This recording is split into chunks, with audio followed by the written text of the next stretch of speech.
ओम शांति। आज का टॉपिक है सर्व आत्माओं के परम पिता, supreme father of all souls. आज के टॉपिक में परमात्मा के जो 7 रोज की भट्टी है, प्रजापिता ब्रह्म कुमारी ईश्वरीय विश्वविद्यालय जो राजयोग कोर्स है उसका तीसरा दिन, और आज इस तीसरे दिन में हम समझेंगे, जानेंगे कि सर्व आत्माओं के परमपिता कौन हैं। उसके पहले हम मुरली के मुख्य पॉइंट सुनेंगे। 21/10/2022 के ईश्वरीय महावाक्य हैं। आज की ज्ञान मुरली में बाबा ने कहा, मीठे बच्चे, इस समय स्वयं भगवान तुम्हारे सामने हाजिर नाजिर हैं। वह वशिष्ठ की सौगात लेकर आया है, इसलिए अपार खुशी में रहो। प्रश्न है, बाप अपने बच्चों पर कौन सी ब्लेसिंग करते हैं? उत्तर में बाबा ने कहा, बच्चों को आप समान नॉलेजफुल बनाना, यह उनकी ब्लेसिंग है। जिस नॉलेज के आधार से नर से श्री नारायण बन जाते हैं। बाबा कहते हैं, बच्चे, मैं तुम्हें राजयोग की शिक्षा देकर राजाओं का राजा बनाता हूँ। मेरे सिवाय ऐसी ब्लेसिंग कोई कर नहीं सकता। गीत है, मुझे गले लगा लो। ओम शांति। यह इस समय बांधेलियों का बुलावा है, क्योंकि सारी दुनिया उदास है और सबसे ज़्यादा इस संसार में अभी रावण राज्य में सबसे ज़्यादा माताएं बहनें ही दुखी हैं। सबसे अधिक अगर आप दुनिया में चक्कर लगा करके पूछते हैं कि इस समय संसार में सबसे जास्ती दुख किसके ऊपर, कौन सी आत्माओं के ऊपर है, तो बांधेली माताओं के ऊपर ज़्यादा है, क्योंकि सारी दुनिया उदास है। उसमें भी गोपिकाएं बहुत उदास हैं। आज बाबा बता रहे हैं अपनी बच्चियों के बारे में कि मेरी बच्चियां बहुत दुखी हैं। वह गाती हैं, हम सहन नहीं कर सकते और हमसे सहन नहीं होता। भक्ति में तो बुलाते रहते हैं, परंतु उनको मालूम नहीं है कि भगवान कौन है। भक्ति में दिखाया है ना कि दुशासन जब बल आजमाता है, द्रौपदी का चीरहरण होता है, तो वो बुलाती है, आओ कृष्ण आओ, कृष्ण आओ। तो अब असल में गोपी बल्लभ गोपिकाओं का स्वयं भगवान आया है तुम्हें बचाने के लिए। तो अब उसकी पहचान करो, उनको पहचानो और यथार्थ उनको जानो कि वो कौन है जो हमें आकर के इस रावण राज्य से छुड़ाएगा। तो माताएं बहनें विशेष ध्यान दें इस बात पर और उस परमात्मा को पहचाने। अपने बाप को, अपने पिता को, अपने पति को, जो भी जिस संबंध में बांध सकते हैं, भाई को, अपने रक्षक को, बुलाओ उसे। तो इस तरह से भगवान कौन है ना, मालूम नहीं है, इसीलिए भक्ति में चिल्लाते रहते। यहाँ की गोपिकाएं जानती हैं, परंतु बांधेली हैं, दुखी हैं, बहुत दुखी हैं, चाहती हैं कि बाप हमको गले का हार बना दे। रुद्रमाला शिव की मशहूर है, तो इस समय ब्राह्मण ब्राह्मणियाँ चाहती हैं कि हम शिव बाबा के गले में पिरोए रहें, क्योंकि इस समय स्त्री पुरुष आसुरी गले का हार हैं। बच्चियाँ चाहती हैं हम अब ईश्वरीय गले का हार बने। ज़रूर जब बाप हाजिर नाजिर है तब तो कहते हैं, जब कसम उठाते हैं तब कहते हैं ईश्वर को हाजिर नाजिर जान सच कहेंगे। बड़े बड़े गवर्नमेंट के मिनिस्टर भी कसम उठाते हैं, गीता हाथ में लेते हैं, क्योंकि भारत का धर्मशास्त्र है, तो एक ईश्वर का कसम उठाते हैं। ऐसे नहीं सब ईश्वर का कसम उठाते हैं, सबका कसम उठाते हैं, एक ही ईश्वर का उठाएंगे ना, तो ज़रूर बाप कभी हाजिर नाजिर हुआ होगा। इस समय तो नहीं है, सिर्फ तुम्हारे लिए हाजिर नाजिर है। गरीब निवाज बाप गरीब बच्चों की ही सुनने आया है। जो तुम बच्चों को पढ़ा रहे हैं, शिवरात्रि भी मनाते हैं, ज़रूर आया होगा। कैसे आया, क्या आकर किया, यह कोई को पता नहीं है, इसीलिए बाबा ने 7 रोज की भट्टी की बात कही है कि मीठे बच्चों आओ और मेरे बारे में समझो, जानो, मुझे पहचानो। अभी तक तुमने मुझे सिर्फ और सिर्फ माना है, अब तुम मुझे जान करके मुझसे संबंध जोड़ो, है ना। तो आकर समझो कि मैं कौन हूँ, और जिसे तुम भक्ति में पुकारते आए हो वो तुम्हारा कौन है ना। तो इतना बड़ा सोमनाथ का मंदिर है, परंतु उसने क्या किया वह पता नहीं, क्योंकि शिव के बदले श्री कृष्ण का नाम डाल दिया है, संगम युग निकाल द्वापर डाल दिया है। तुम बच्चे जानते हो कि वह निराकार है। परमात्मा तो जो दुख हरता सुख करता, हमें लिबरेट करते हैं दुखों से, वह गॉड फादर जो सबका पिता है, वह तो संगम युग में आते हैं।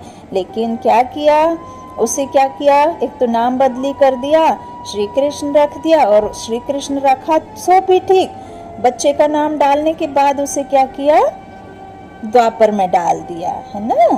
तो तुम बच्चे जानते हो कि वह निराकार है, उनका मनुष्य जैसा आकार नहीं।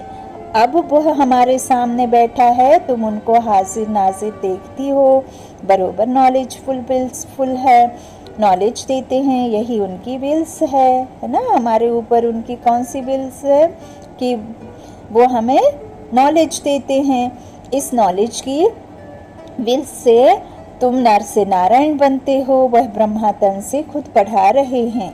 बाप खुद कहते हैं, लाडले बच्चे, मैं तुमको राजयोग सिखलाकर राजाओं का राजा बनाता हूँ। श्री कृष्ण नहीं सिखला सकते, वह खुद राजाओं का राजा बना है। वह सिर्फ एक श्री कृष्ण या लक्ष्मी नारायण नहीं होगा, यह तो सारी सूर्यवंशी डिनाइस्टी थी, उनका राज्य अब माया ने छीन लिया है। अब मैं फिर सम्मुख आया हूँ, अब तुम ब्राह्मणों के सम्मुख हाजिर नाजिर हो, है ना। तो हमारा बाप देखो इतनी दूर देश से आकर के हमारे लिए हथेली पर बहिष्ट लेकर के आए हैं, है ना। तो बाबा कहते लौकिक बात जब आते हैं तो कितनी सौगात लाते हैं, और यह तो फिर सबका बाप है, तो इसे कितना ना याद करना चाहिए। दूर देश से आते हैं, हाथ खाली थोड़े ही आएगा, और वो भी सिकिले थे बच्चे कहा है। तो कल्प पहले बिछड़ा बाप तुमसे मिल रहा है, सांझ को आता है, सुबह में बदली करता है ना, रात को दिन में बदली करने वाला बहिष्ट लेकर हाथ में लाया है। तो हमारे लिए लाया है ना। तो जो कोई भी मनुष्य ला ना सके, तो मैं तो हेवन लाता हूँ। कितनी बड़ी सौगात है। बाबा कहते वहाँ कितना सुख रहेगा, अंग अंग में सुगंध है, लक्ष्मी नारायण के अंग अंग में सुगंध है। यह तन तो कीड़ों से भरा हुआ है, बाबा कीड़ों को उठाकर भ्रमरी बनाते हैं। यहाँ के शरीर तो कीटाणुओं से भरे हुए रोगी हैं ना, हर कोई किसी न किसी रोग से ग्रस्त है। वहाँ के शरीर तो बहुत सुंदर हैं, रोग तो होगा ही नहीं। मंदिरों में कितनी सुंदर मूर्तियाँ बनाते हैं, कितना फर्क है। बाबा कहते इस समय के शरीर और उन शरीरों में 5000 वर्ष की बात है। यह भारत इंद्रप्रस्थ था, वहाँ आत्मा भी पवित्र थी तो शरीर भी पवित्र था, है ना। बाबा ठीक करके बर्तन से तुमको सोने का क्या करते हैं, बर्तन बनाते हैं। बाप तुम्हारी पूरी सर्विस कर क्या से क्या बनाते हैं। बाप का भी पार्ट है, फिर टीचर और सतगुरु का भी पार्ट बजाते हैं। उनको कोई बाप टीचर गुरु नहीं। तुम्हारे लौकिक बाप का तो बाप टीचर गुरु जरूर होगा। शिव बाबा कहते हैं मेरा कोई नहीं, परंतु उनके ऑक्यूपेशन को कोई नहीं जानते। जब तक किसको स्वर्ग का मालूम ना पड़े तब तक कोई भी जान नहीं सकते कि हम नरक में हैं। ग्रंथ में पढ़ते हैं मूत पतीले कपड़ धोए, परंतु अपने को वह नहीं समझते कि हम आत्माएं इतनी गंदी हो चुकी हैं, इतनी मैली हो चुकी हैं। देह भान में आकर इतना मन मैला हो गया है कि सिर्फ मैं और मैं कौन हूँ मैं नहीं जानता। मैं नहीं जानती कि मैं कौन हूँ, मैं कहने वाली, लेकिन मुझे सब जाने, इस नाम को, इस मान को, एक शान को, है ना, सम्मान करें, लेकिन इस शरीर के नाम को। लेकिन मैं खुद को नहीं जान करके खुद का सम्मान नहीं कर पा रही हूँ, तो औरों को कैसे, पता ही नहीं है ना। तो बाबा कहते कोई नहीं समझते। बाप आया है ज्ञान देकर काले को गोरा बनाने के लिए, आत्मा को। इस समय तुम ज्ञान सूर्य, ज्ञान चंद्रमा बन रहे हो। सन्यासी पवित्र प्रवृत्ति मार्ग नहीं बना सकते हैं, वह यह नहीं कह सकते हैं कि हम तुमको राजाओं का राजा बनाते हैं। वह निवृत्ति मार्ग के हैं, डर कर घर बार छोड़ जाते हैं। यहाँ कोई डर नहीं।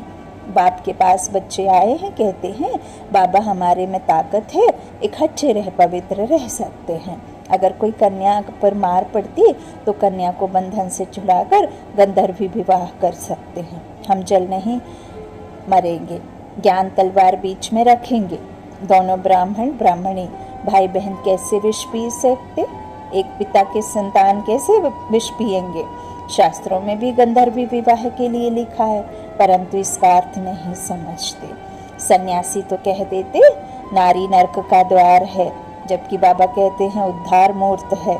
उन्होंने पास ज्ञान तलवार तो है नहीं जो इकट्ठे रह पवित्र रह सके। तुम उनसे बहादुर हो, काम चिता से उतर ज्ञान चिता पर बैठते हो तो काले से गोरे बन जाते हो।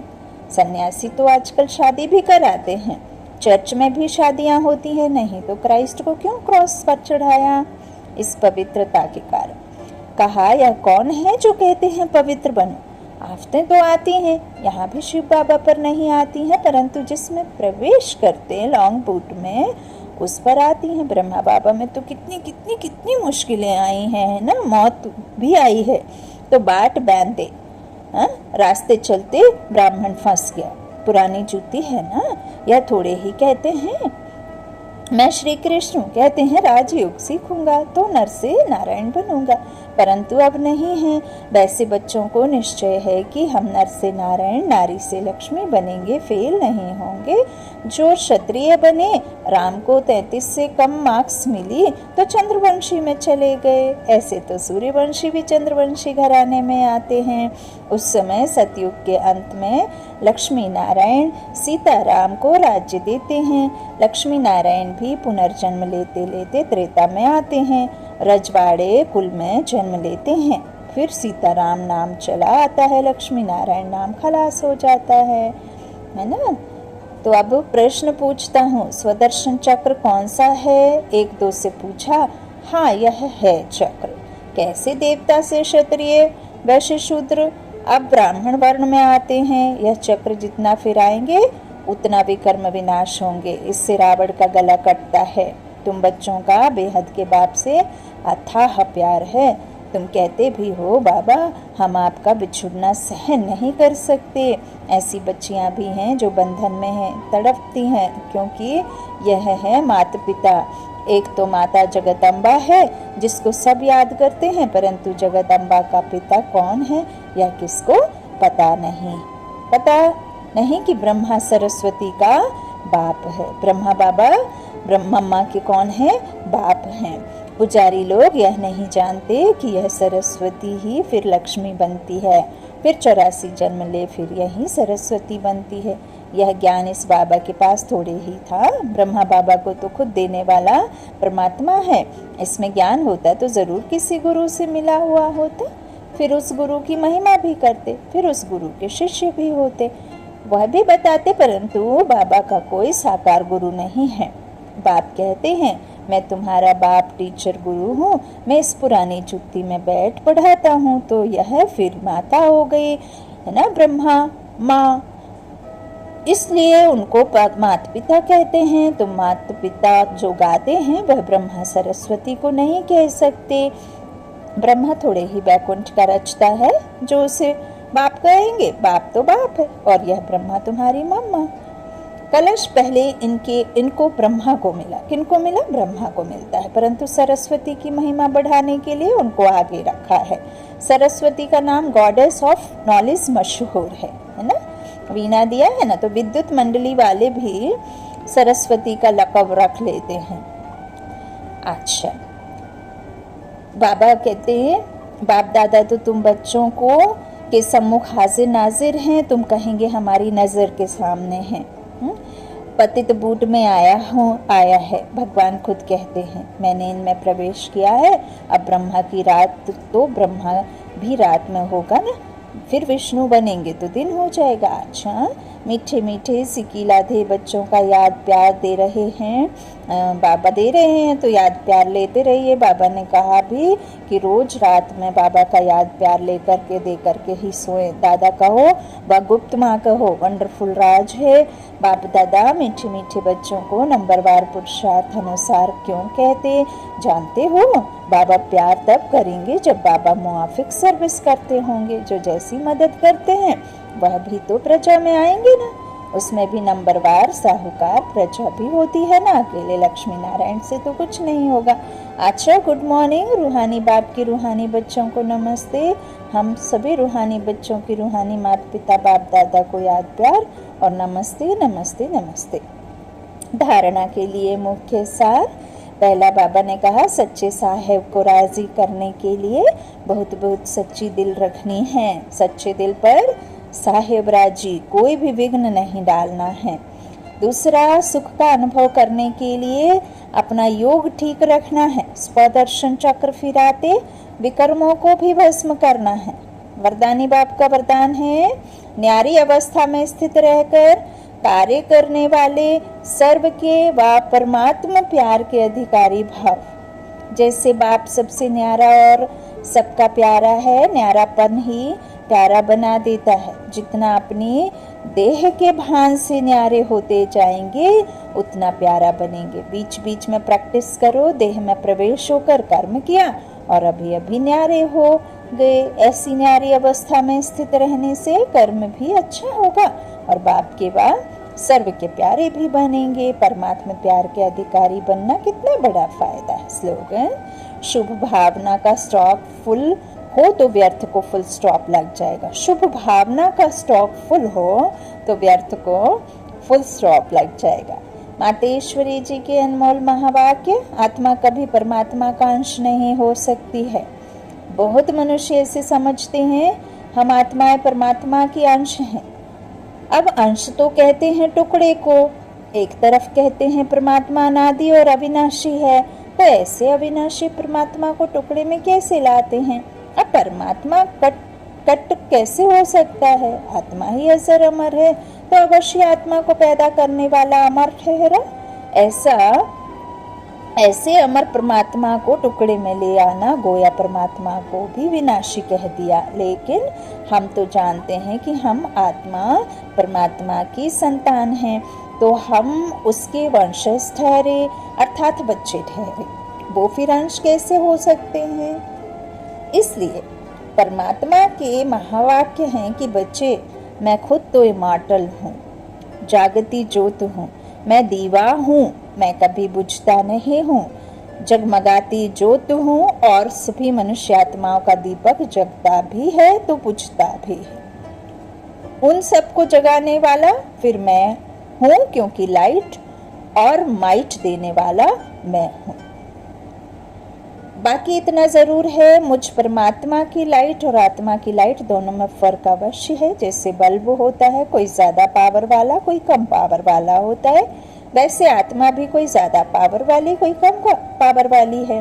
बाकी परमात्मा की पावर कोई से कम ज्यादा नहीं होती है।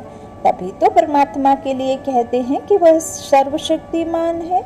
सर्वशक्तिमान तो एक ही होगा, अर्थात सर्व आत्माओं से उसमें शक्ति ज्यादा है, क्योंकि वह जन्म मरण से न्यारा है। जन्म मरण से न्यारा होता है तो उसकी आत्मा में कोई जंग की, कोई दुर्गति की बात नहीं। वही सृष्टि के अंत में आता है। अगर कोई समझे परमात्मा सृष्टि के बीच में आता है, अर्थात युगे युगे आता है, तो मानो परमात्मा बीच में आ गया, तो फिर परमात्मा सर्व से श्रेष्ठ कैसे हुआ? अगर कोई कहे परमात्मा युगे युगे आता है, तो क्या ऐसा समझे कि परमात्मा घड़ी घड़ी अपनी शक्ति चलाता है? ऐसे सर्वशक्तिवान की शक्ति इतने तक है। अगर बीच में ही अपनी शक्ति से सबको शक्ति अथवा सद्गति दे देवे, तो फिर उनकी शक्ति कायम होनी चाहिए, फिर दुर्गति को क्यों प्राप्त करते हो? तो इससे साबित सिद्ध है कि परमात्मा युगे युगे नहीं आता है, अर्थात बीच बीच में नहीं आता है। वो आता है कल्प के अंत समय में और एक ही बार अपनी शक्ति से सर्व की सद्गति करता है। जब परमात्मा ने इतनी बड़ी सर्विस की है, तब उनका यादगार बड़ा शिवलिंग बनाया है। और इतनी पूजा करते हैं तो अवश्य परमात्मा सत्य भी है, चैतन्य भी है और आनंद स्वरूप भी है। अच्छा, ओम शांति। आज हम मुरली के अंत में तीसरे दिन की क्लास को समझेंगे कि supreme father of all souls कौन। तो प्रायः सभी धर्मों के लोग परमात्मा को निराकार अर्थात अशरीरी मानते हैं। शिवलिंग ज्योति बिंदु परमात्मा को ही की ही यादगार भारत के कोने कोने में तथा भिन्न भिन्न देशों में पाई जाती है। परमात्मा शिव ही हम सर्वात्माओं के परमपिता, परम शिक्षक एवं परम सतगुरु है। अतः निराकार ज्योति बिंदु स्वरूप परम पिता परमात्मा शिव को याद करने से ही हम पापों से मुक्त हो सकते हैं। पहला है सर्वात्माओं का पिता परमात्मा एक है और निराकार है।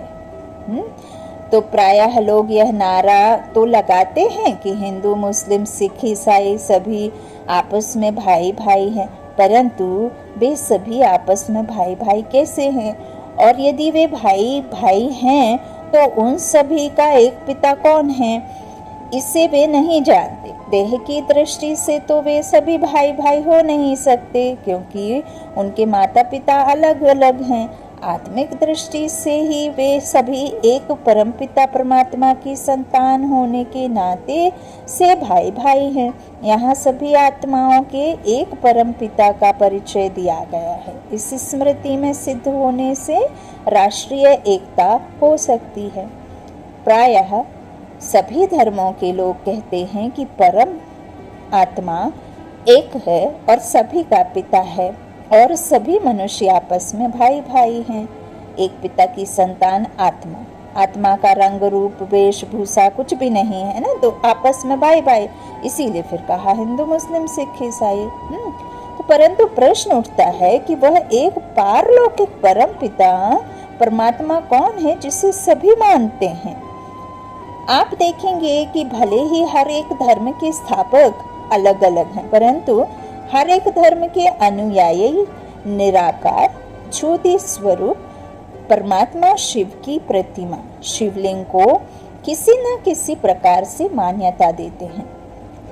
भारतवर्ष में तो स्थान स्थान पर परमपिता परमात्मा शिव के मंदिर हैं ही और भक्तजन ओम नमो शिवाय तथा तुम्ही हो माता, पिता तुम ही हो इत्यादि शब्दों से उसका गायन व पूजन भी करते हैं और शिव को श्री कृष्ण तथा श्री राम इत्यादि देवों के भी देव अर्थात परम पूज्य मानते ही हैं।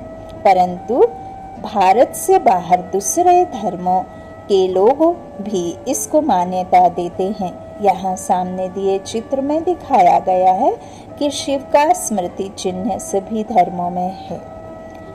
अमरनाथ, विश्वनाथ, सोमनाथ और पशुपतिनाथ इत्यादि मंदिरों में परमपिता परमात्मा शिव के ही स्मरण चिन्ह हैं।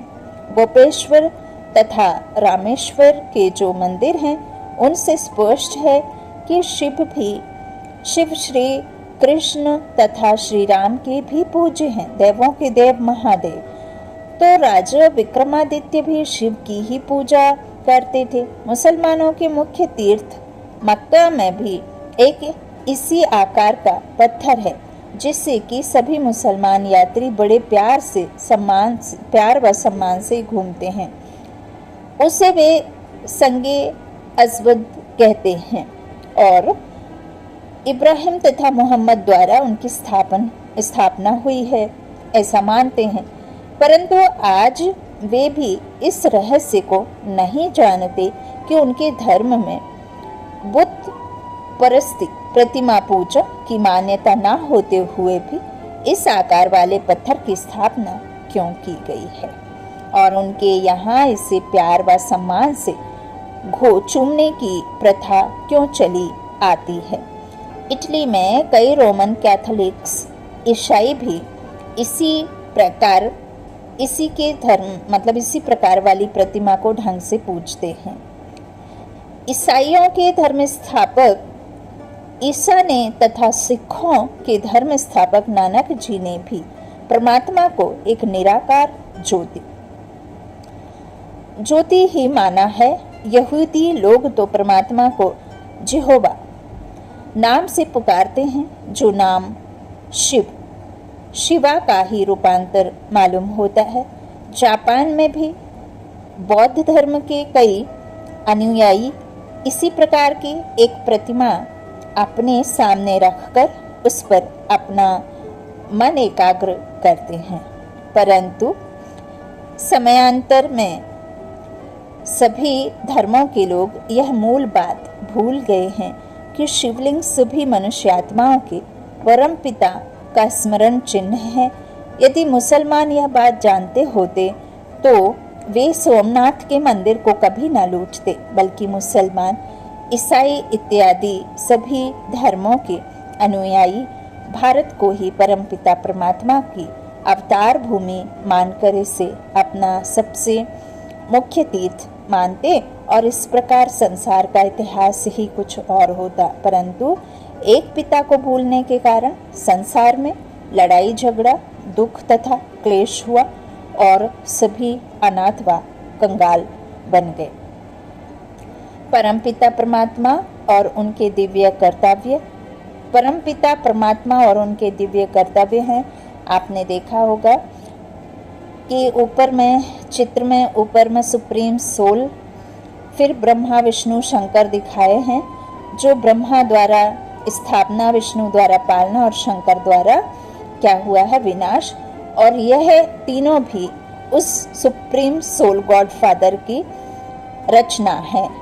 तो सामने परमपिता परमात्मा ज्योतिर्बिंदु शिव का जो चित्र दिखाया गया है, उस द्वारा समझाया गया है कि कलयुग के अंत में धर्मग्लानि अथवा अज्ञान रात्रि के समय शिव सृष्टि का कल्याण करने के लिए सबसे पहले 3 सूक्ष्म देवता ब्रह्मा, विष्णु और शंकर को रचते हैं और इस कारण शिव त्रिमूर्ति कहलाते हैं। 3 देवताओं की रचना करने के बाद वह स्वयं इस मनुष्य लोक में एक साधारण एवं वृद्ध भक्त के तन में अवतरित होते हैं। आप सब समझ ही गए होंगे कि परमात्मा क्या कहना चाह रहे हैं, जिनका नाम वे प्रजापिता ब्रह्मा रखते हैं। प्रजापिता ब्रह्मा द्वारा ही परमात्मा शिव मनुष्य आत्माओं को पिता, शिक्षक तथा सतगुरु के रूप में मिलते हैं और सहज गीता ज्ञान तथा सहज राजयोग सिखाकर उनकी सद्गति करते हैं, अर्थात उन्हें जीवन मुक्ति देते हैं। अच्छा, शंकर द्वारा कलयुगी सृष्टि का महाविनाश। कलयुगी के अंत में प्रजापिता ब्रह्मा द्वारा सतयुगी देवी सृष्टि की स्थापना के साथ परमपिता परमात्मा शिव पुरानी आसुरी सृष्टि के महाविनाश की तैयारी भी शुरू करा देते हैं। परमात्मा शिव शंकर के द्वारा विज्ञान गर्भित, साइंस प्राउड तथा विपरीत बुद्धि अमेरिकन लोगों तथा यूरोप वासियों, जिसे बाबा ने यादवों का नाम दिया, यूरोप वासियों को प्रेरित कर उनके द्वारा एटम और हाइड्रोजन बॉम्ब और मिसाइल्स तैयार कराते हैं, जिन्हें कि महाभारत में मुसल तथा ब्रह्मशस्त्र कहा गया है। समझा बाबा क्या राज समझा रहे? तो इधर वे भारत में भी देह अभिमानी, धर्म भ्रष्ट तथा विपरीत बुद्धि वाले लोगों, जिन्हें महाभारत की भाषा में कौरव कहा गया है, कौरव, यादव और पांडव, जो बाबा के ब्राह्मण बच्चे, तो पांडव, यादव और कौरव, है ना। तो साइंस प्राउड जो है वो क्या है, विपरीत बुद्धि अमेरिकन लोगों तथा यूरोप वासियों, जैसे यादव कहा। फिर बाबा ने कहा कि उनसे क्या कर रहे हैं, एटम और हाइड्रोजन बम आदि मिसाइल तैयार कराते, फिर जिन्हें महाभारत में मूसल तथा ब्रह्मशास्त्र कहा गया। तो इधर फिर वे भारत में भी देह अभिमानी धर्म, है ना, क्या करते, धर्म भ्रष्ट तथा विपरीत बुद्धि वाले लोगों, जिन्हें महाभारत की भाषा में कौरव कहा गया है, को पारस्परिक युद्ध, सिविल वार के लिए प्रेरित होंगे। अच्छा, अब विष्णु द्वारा पालना विष्णु की 4 भुजाओं में से 2 भुजाएं भी नारायण की और 2 भुजाएं श्री लक्ष्मी की, 2 भुजाएं श्री नारायण की और 2 भुजाएं श्री लक्ष्मी की प्रतीक है। शंख उनका पवित्र वचन अथवा ज्ञान घोष की निशानी है। स्वदर्शन चक्र आत्मा स्व के तथा सृष्टि के ज्ञान का प्रतीक है। कमल पुष्प संसार में रहते हुए अलिप्त तथा पवित्र रहने का सूचक है तथा गदा माया पर अर्थात 5 विकारों पर क्या है, विजय का चिन्ह है, वजन है। अतः मनुष्य आत्माओं के सामने विष्णु चतुर्भुज का लक्ष्य रखते हुए परमपिता परमात्मा शिव समझाते हैं।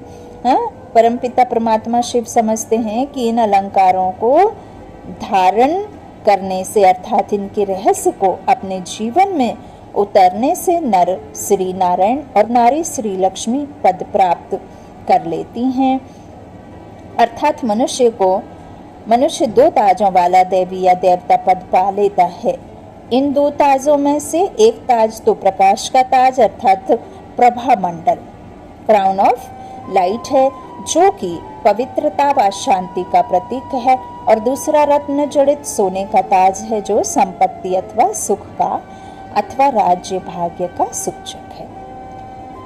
इस प्रकार परमपिता परमात्मा शिव सतयोगी तथा त्रेता योगी पवित्र देवी सृष्टि अर्थात स्वर्ग की पालना के संस्कार भरते हैं, जिसके फल स्वरूप ही सतयुग में श्री नारायण तथा श्री लक्ष्मी, जो कि पूर्व जन्म में प्रजापिता ब्रह्मा और सरस्वती थे, तथा सूर्यवंश के अन्य राजा प्रजा पालन का कार्य करते हैं, और त्रेता में श्री सीता व श्री राम और अन्य चंद्रवंशी राजा राज्य करते हैं।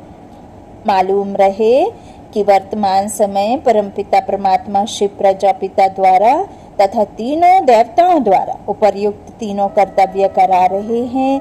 अब हमारा कर्तव्य है कि परमपिता परमात्मा शिव तथा प्रजापिता ब्रह्मा से अपना आत्मिक संबंध जोड़कर पवित्र बनने का पुरुषार्थ कर्म व सच्चे वैष्णव बने, मुक्ति और जीवन मुक्ति के ईश्वरीय जन्म सिद्ध अधिकार के लिए पूरा पुरुषार्थ करें। अच्छा, अब आता है परमात्मा का दिव्य अवतरण। परमात्मा का दिव्य अवतरण शिवरात्रि है ना। परमपिता शिव परमात्मा शिवरात्रि पर आते ना, तो शांति सुख पवित्रता ये सब, और किसको भगा देते हैं, काम क्रोध मोह लोभ अहंकार को क्या करते हैं, अपने इससे भगाते हैं और देते हैं हमें शक्ति। तो शिव का अर्थ है कल्याणकारी। परमात्मा का यह नाम इसलिए है, वह धर्म ग्लानि के समय जब सभी मनुष्य आत्माएं माया 5 विकारों के कारण दुखी अशांत पतित एवं भ्रष्टाचारी बन जाती है, तब उनको पुनः पावन तथा संपूर्ण सुखी बनाने का कल्याणकारी कर्तव्य करते हैं। शिव ब्रह्मलोक में निवास करते हैं और वे कर्म भ्रष्ट तथा धर्म भ्रष्ट संसार का उद्धार करने के लिए ब्रह्मलोक से नीचे उतरकर एक मनुष्य के शरीर का आधार लेते हैं।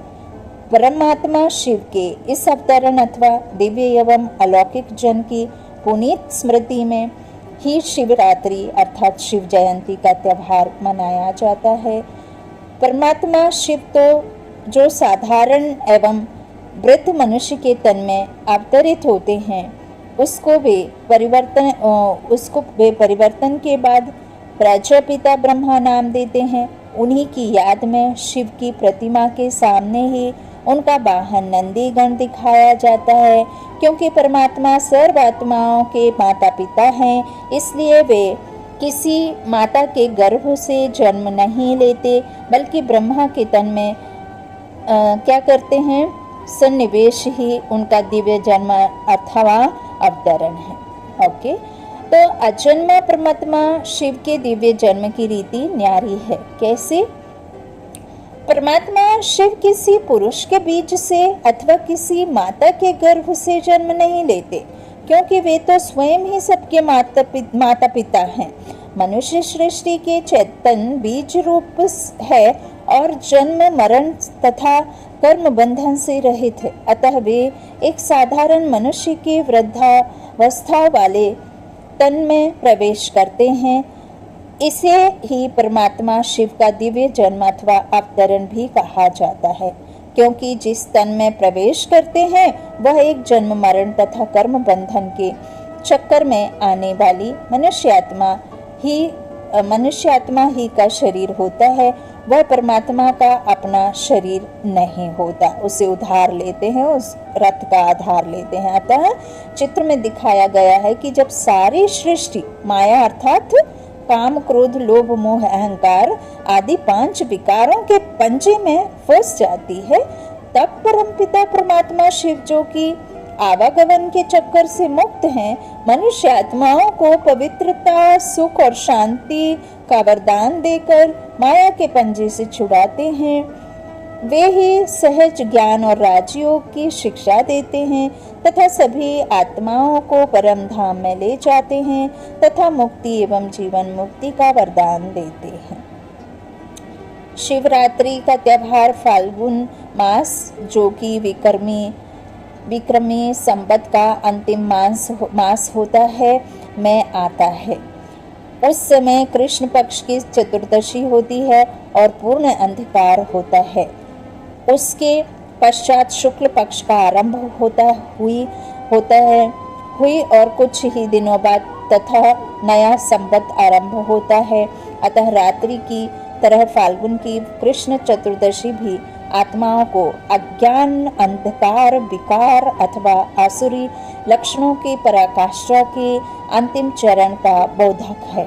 इसके पश्चात आत्माओं का शुक्ल पक्ष अथवा नया कल्प प्रारंभ होता है, अर्थात अज्ञान और दुख के समय का अंत होकर पवित्र तथा सुख का समय शुरू हो जाता है। परमात्मा शिव अवतरित होकर अपने ज्ञान, योग तथा पवित्रता द्वारा आत्माओं में आध्यात्मिक जागृति उत्पन्न करते हैं। इसी महत्व के फलस्वरूप भक्त लोग शिवरात्रि को जागरण करते हैं। इस दिन मनुष्य उपवास, व्रत आदि भी रखते हैं।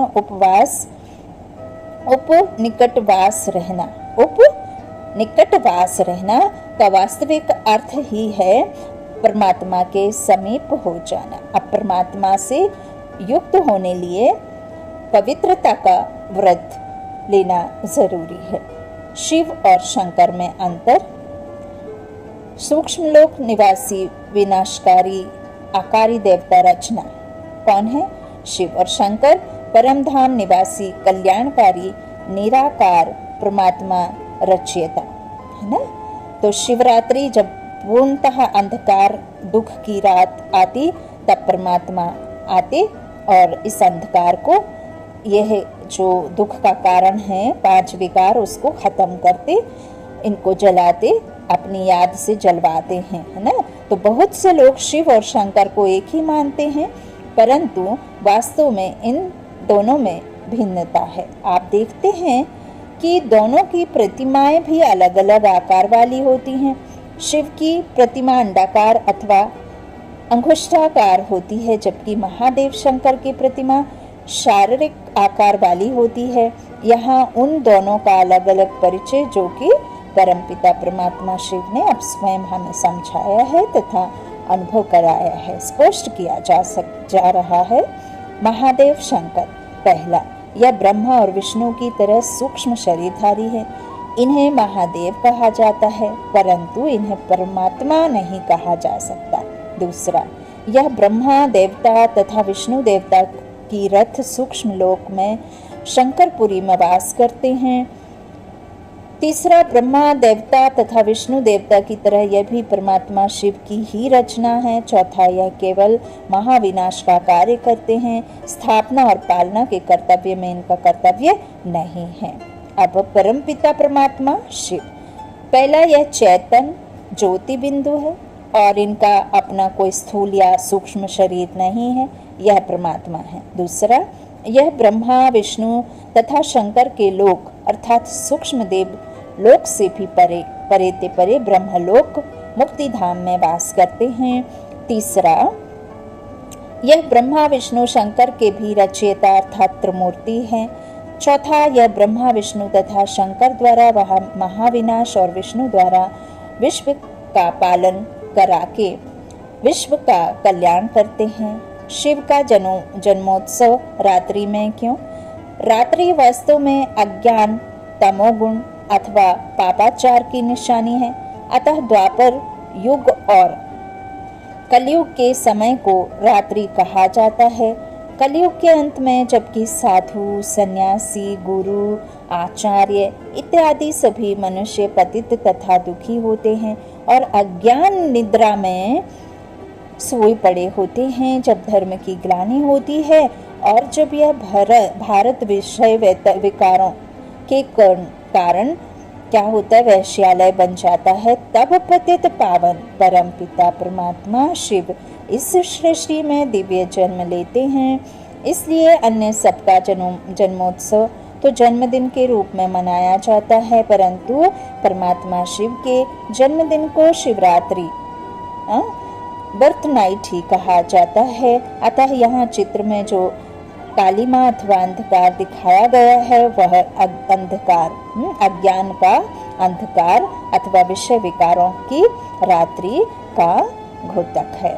ज्ञान सूर्य शिव के प्रकट होने से सृष्टि से अज्ञान, अंधकार तथा विकारों का नाश जब इस प्रकार अवतरित होकर ज्ञान सूर्य परमपिता परमात्मा शिव ज्ञान प्रकाश देते हैं तो कुछ ही समय में ज्ञान का प्रभाव सारे विश्व में फैल जाता है और कलयुग तथा तमोगुण के स्थान पर संसार में सतयुग और सतोगुण की स्थापना हो जाती है और अज्ञान, अंधकार का तथा विकारों का विनाश हो जाता है। सारे कल्प में परम पिता परमात्मा शिव के एक अलौकिक जन्म से थोड़े ही समय में यह सृष्टि वैश्यालय से बदलकर शिवालय बन जाती है और नर को श्री नारायण पद तथा नारी को श्री लक्ष्मी पद का प्राप्ति हो जाती है। इसलिए शिवरात्रि हीरे तुल्य है। परमात्मा सर्वव्यापक नहीं है।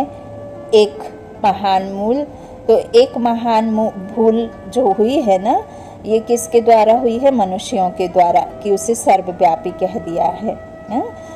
तो एक महान भूल, परमात्मा सर्वव्यापक नहीं है।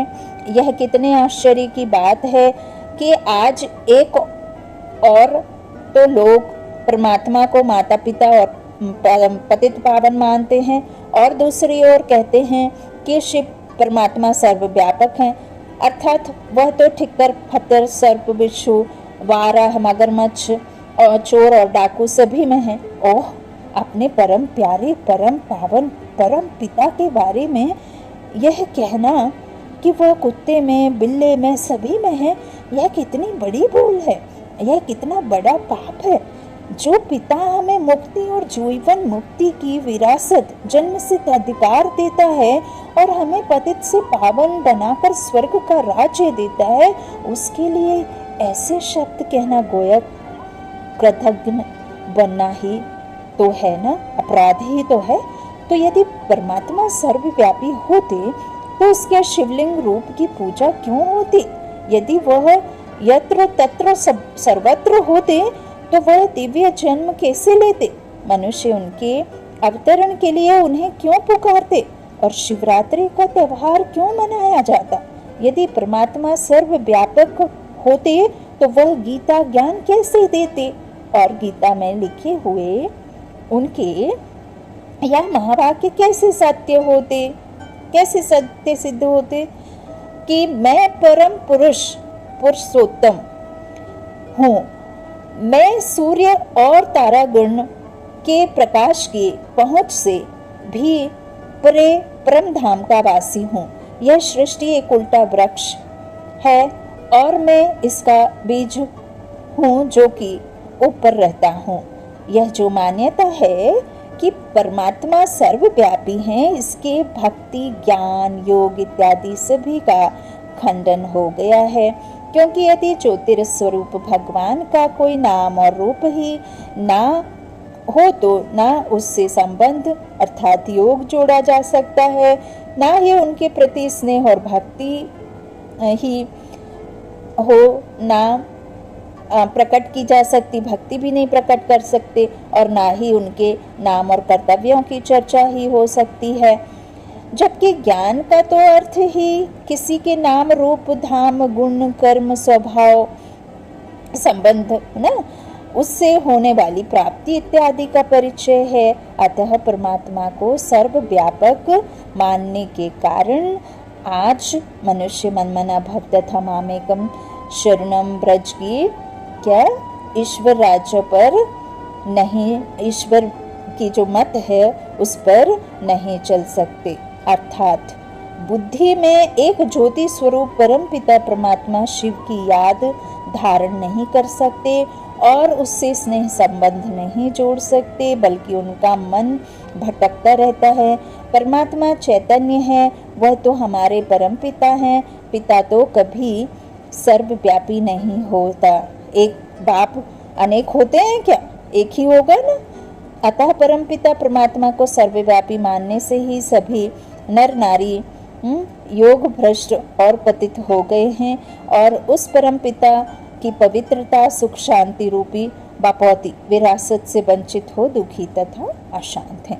अतः स्पष्ट है कि भक्तों का यह जो कथन है कि परमात्मा तो घट घट का वासी है, इसका भी शब्दार्थ लेना ठीक नहीं है। वास्तव में गत अथवा हृदय को प्रेम एवं याद का स्थान माना गया है।